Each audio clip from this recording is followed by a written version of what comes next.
حج کا پہلا مقصد ہے امتثال امر الہی، اللہ کے حکم کی تعمیل کرنا اور اپنے ذمے جو فریضہ ہے اس کو ادا کرنا، اور اس پر اس نے اجر بھی رکھا ہے۔ جس شخص نے حج کیا اور اس نے کوئی ایسا عمل نہ کیا جس سے منع کیا گیا ہے، رفث اور فسوق، تو وہ جب واپس پلٹتا ہے تو ایسے ہوتا ہے جیسے ابھی ماں کے پیٹ سے جنم لیا ہو۔ اس کے سارے گناہ معاف کر دیے جاتے ہیں، اسے مستجاب الدعوات بنا دیا جاتا ہے۔ گھر پہنچنے سے پہلے حاجی جس کے لیے دعا کرے اللہ اس کی دعائیں اس کے حق میں بھی قبول فرماتا ہے۔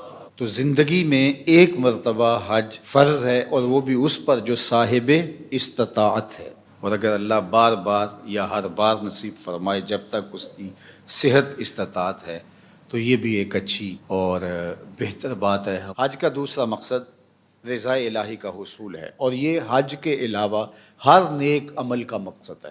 جو بھی ہم عمل کرتے ہیں اس کا مقصد اللہ کی رضا جوئی ہے۔ اگر اس کا مقصود تسکین نفس ہے، اس کا مقصود لوگوں پر اپنا تفوق ثابت کرنا ہے، حاجی کہلانے کے لیے حج کیا، یا کوئی اور مقصد تھا، تو پھر وہ حج نہیں ہوگا۔ ریا سارے عمل کو باطل کر دیتی ہے۔ اللہ کے محبوب علیہ السلام نے کسی عمل کو شرک نہیں کہا سوائے ریا سے، ریا کو شرک اصغر کہا گیا۔ تو حج کے سفر میں باقی اعمال خیر میں اپنے آپ کو ریا سے بچانا چاہیے، چونکہ اللہ قیامت کے دن جو ریاکار ہوگا اس سے کہے گا کہ جن کے لیے تو عمل کیے تھے، جن کے دکھلاوے کے لیے کیے تھے، ان کی جزا ان سے لے۔ تو آقا کریم نے فرمایا اللہ صرف اسی عمل کو قبول کرتا ہے جو اسی کے لیے کیا جائے۔ اس حدیث کو اگر ہم اپنی زندگی میں اپنے ساتھ جوڑے رکھیں تو ہمارے عمل سے، رویوں سے، طرز زندگی سے ریا ختم ہو جائے گی۔ حج کا مقصد اپنے گناہوں سے معافی ہے۔ اللہ کے حضور حاجی اپنے جرم لے کے جاتا ہے۔ حضرت شیخ شبلی فرماتے ہیں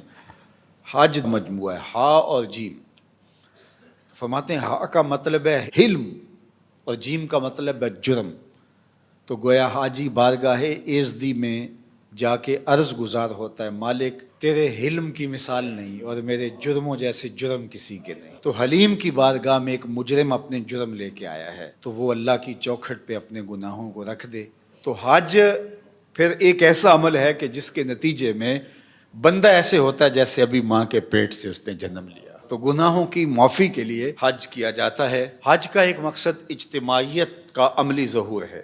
مسلمانوں کو اللہ تعالیٰ نے ایک اجتماعی زندگی عطا کی ہے، ایک معاشرت ہے، اسلامی معاشرت، جس میں ہم محلے کی سطح پر 5 وقت مسجد میں جمع ہوتے ہیں، پھر علاقے کی سطح پر جمعۃ المبارک کے موقع پر 8 دن کے بعد ہم جمع ہوتے ہیں، پھر ہم شہر کی سطح پر سال میں 2 مرتبہ عیدین کے موقع پہ جمع ہوتے ہیں۔ یہ ہمارا اس سے بڑے سائز کا اجتماع ہے۔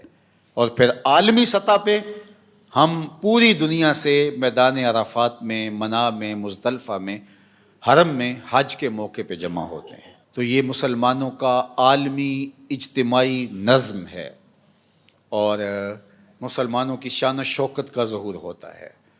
اور اس میں اس کے ساتھ جڑا ہوا معاملہ جو خطبہ حج ہے، پوری دنیا سے نمائندہ اجتماع ایک جمع ہے، اور امام حج نے ان کو خطبہ دینا ہے۔ تو کیا وہ خطبہ رسمی ہوگا؟ مسلمانوں کا 200 ممالک سے نمائندہ اجتماع یہاں سامنے ہے، اور امام حج کی ذمہ داری یہ ہے کہ وہ رسمی کاغذ سے لفظ پڑھ کے چلا جائے گا؟ نہیں، امام حج کی ذمہ داریوں میں شامل ہے کہ وہ پورے سال کا لائحہ عمل امت مسلمہ کو دے۔ یہ ہے حج کا مقصد، تاکہ امت ایک ہوم ورک لے کے جائے۔ حکمران بھی وہاں موجود ہیں، عوام بھی وہاں موجود ہیں، علماء بھی موجود ہیں، سرمایہ دار بھی موجود ہیں، مخیر بھی ہیں، غریب بھی ہیں، مجاہدین بھی ہیں، سب وہاں موجود ہوں گے۔ تو امام حج کا خطبہ اس سال کس موضوع پہ ہونا چاہیے کہ ہم نے فلسطین کے ان مجبوروں کو کیسے آزاد کروانا ہے۔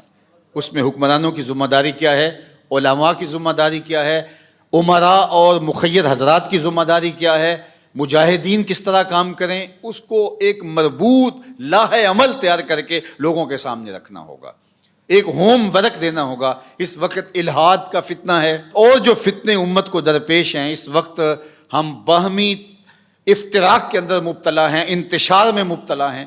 تو ایک مربوط لائحہ عمل دیا جائے جس میں بتایا جائے کہ ہم نے پورا سال یہ نمائندے پوری دنیا سے جو آئے ہیں یہ جا کے اس بات پہ کام کریں گے، اس موضوع پہ جا کے ورک کریں گے، تو یہ لاحہ عمل ہوگا۔ حج کے مقاصد میں سے ایک حج کا مقصد مساوات کا عملی ظہور ہے۔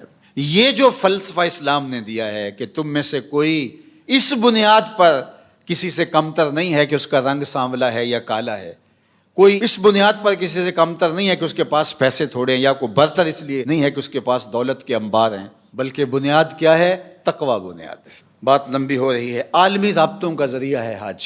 دنیا بھر کے علماء صلحاء وہاں جمع ہوتے ہیں۔ کاش کہ اس طرح کا کھلا انتظام ہو، جس طرح ہمارے یہ کمیٹیاں بنی ہوتی ہیں، علماء کے علماء سے رابطے ہوں، تاجروں کے تاجروں سے رابطے ہوں، اور حج کے لیے تمام ملکوں کے سفیر جائیں، ممکن ہو تو تمام ملکوں کے عمرا جائیں، ان کے آپس میں رابطے ہوں، وہاں مشترکہ اعلامیے ہوں، تو ہمارے آدھے مسائل تو اس سے ہی حل ہو جائیں گے۔